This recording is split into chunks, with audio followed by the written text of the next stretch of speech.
Welcome to Friday night's video. This is the first video on theoretical constructs.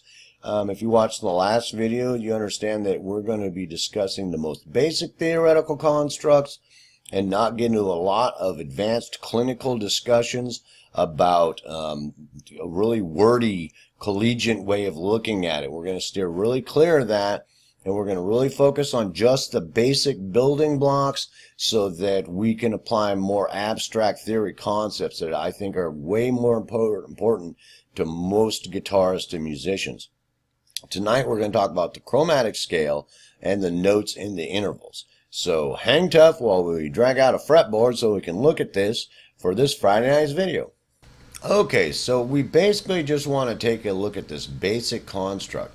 Like I said, this may sound really basic, but trust me, these basic constructs that we're going to discuss as we go through this basic theory constructs and structures, later on, don't worry, we'll elaborate on them, but it's very important that you understand the basic concepts and the basic constructs that we have to work with in a most fundamental way without it getting way too theoretical. You have to trust me on that. That way it become way more fun later as we're talking about abstract concepts that you can have fun with rather than get lost in the theory. Okay, so what we're talking about the chromatic scale, we're talking about the notes, and we're talking about the interval system and degree system, correct? So let's first of all start out with the chromatic scale. Let's look at it a couple different ways. Let's start out with C is always a good place to start. So we're starting out with C, and we have C, C sharp or D flat, D, D sharp or E flat, E. We go to F here, or we can go to F above here, F, F sharp or G flat, G, G sharp or A flat, A. Then we go up to A sharp or B flat, then we go to B, then we go back to C, one octave up. Does that make sense? And it's very simple. Those are the 12 chromatic tones we're dealing with. And I went up that way instead of going linearly for a reason, because I'm going to relate that directly to the intervals. One thing I want to point out is between C and B is only 1/2 step. And also between E and F is only 1/2 step, where the rest of them are whole steps. So we can address that concept really quickly right now. From C to C sharp or D flat is 1/2 step, 1 fret. From C to D is 2 frets, 1 whole step. That whole step, half step issue we just dealt with, and it's a very simple concept to understand and to remember. So let's go look at that in degrees. Degrees, we're starting from the same note that would be C, correct?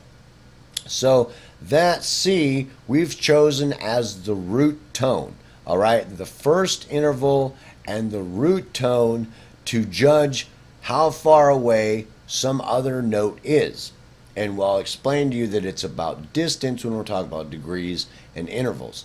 So you have the same system. You've got first 1, 2, 3, 4, 5, 6, 7, 8, 9, 10, 11, 12, back to the first interval in the first degree, which is 1 octave up from this note. Okay, so it's that simple. And that's a chromatic scale, looking at it from the notes or from the intervals from the root, which is going to decree what the distance is to some other interval. So let's look at this really simply, that the chromatic scale is 12 tones, and we've discussed two ways to look at it there, and reason why. Well, the reason why for the notes is pretty obvious. You need to name them. I mean, there's only 12 tones, so you need a dang name, right? Okay, so the next thing is on the intervals. Why is it designed that way? Well, it's designed and it's set up in numbers based on the major scale. And I'll show you that on those intervals that the major scale is the first interval, the second interval, the third interval, the fourth interval, the fifth interval, the sixth interval, the seventh interval, back to the first interval. Does that make sense? There's 7 tones in the major scale, and that's their distance from each other and from the root set up in a scale. All right? So, and they're based on the same way, direct relation to the notes. So you can see that that seventh interval, from, if we're using C here, that's why I started with C, because it's really easy to see that you see from 3 to 4, which would be from that E to F, there's no sharp or flat there. It's 3 to 4. Does that make sense? Like it's from E to F. Does that make sense? And from here, from 7 to 1, there's no middle number or something. It's like from B to C. So you can see there's no, sharp or flat between them. Same kind of idea. And it's really directly related and easy to see from C, starting with the root as C. So you understand that that is the major scale there. So that's very easy to understand. So you have that major scale there, that's those 7 intervals that is laid out to describe the other intervals, using the major scale as the foundation system of describing where their intervals are from the root of C, right?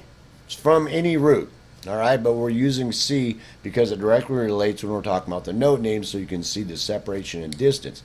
So here's a real simple concept that I want you to get in your head that can be confusing sometimes. The first concept is major or minors. Major or minor. Let's go from this root, first interval, to the second interval. That would be a second. The distance would be a second, or someone might call it a major second. All right?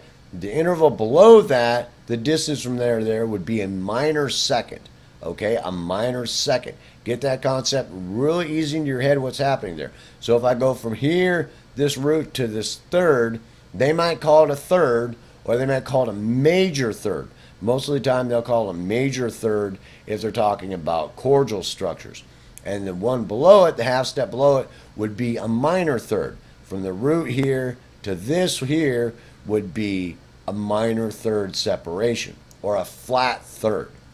So you'd be dealing with a flat second or a flat third. Now the other way that can be worded, if we're dealing with the second, half step above it could be an augmented second. Half step below it could be a diminished second. So if you're dealing with this one down below here, in between the second and the first, it could be a sharp first or a flat second. It could be an augmented first, which means raise and a half step, or it could be a diminished second, which means lower at 1/2 step, or it could be a minor second, because it's 1/2 step below the major second distance interval that's describing that interval separation. And sometimes it'll say a major second or a minor second or a major third or a minor third when they're talking about chordal structures. But that way, if you run into somebody that you're not sure why they're wording it, because most of the time we'll talk about this distance from this first root to the seventh is a seventh separation or a seventh harmony.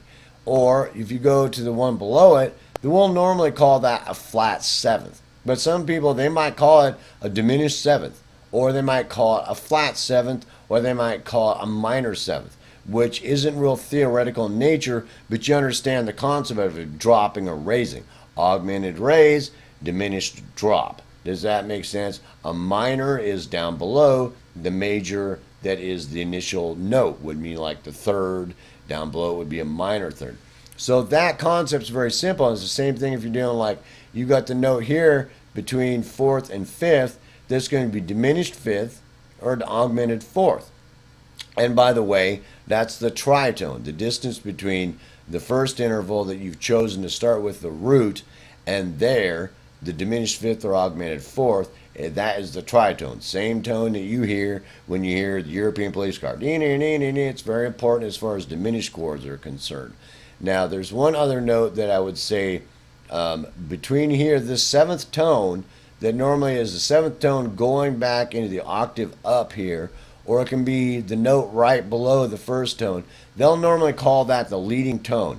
It's normally the last tone in the scale that leads back to the first tone, the initial root tone. The leading tone, and we talk about the tritone there.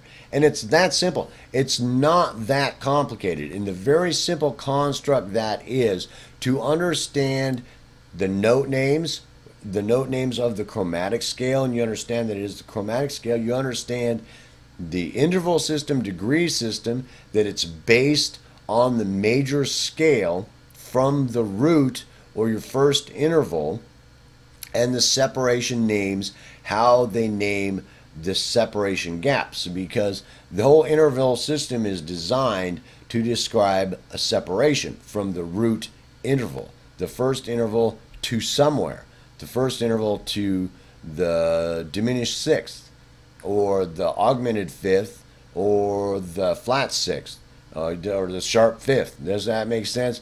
So you got an understanding of where that's at, because it has a very distinctive sound. A major third has a very distinctive sound in comparison to a minor third. So that those separations, and as you experiment around them and listen to that distance separation, become very obvious, and then you can describe it very easily to someone. And as you get better in hearing it, that it's very useful as a compositional tool in understanding what that separation might sound like, or explain to somebody else what you're trying to do. Besides being able to write your music when you're composing. So, that's a very simple concept to get in your head, and I don't want it to get any more complicated at this point. So that later on when we start talking about scales and chords and things like that, that whole concept is very simple in your mind. Whole steps, half steps, major thirds, minor thirds, an augmented interval or a diminished interval, something like that. The intervals themselves, the 1 through 7th interval leading back to an octave up or an octave below, perhaps. That, because it goes both ways. Does that make sense? So yeah, I'm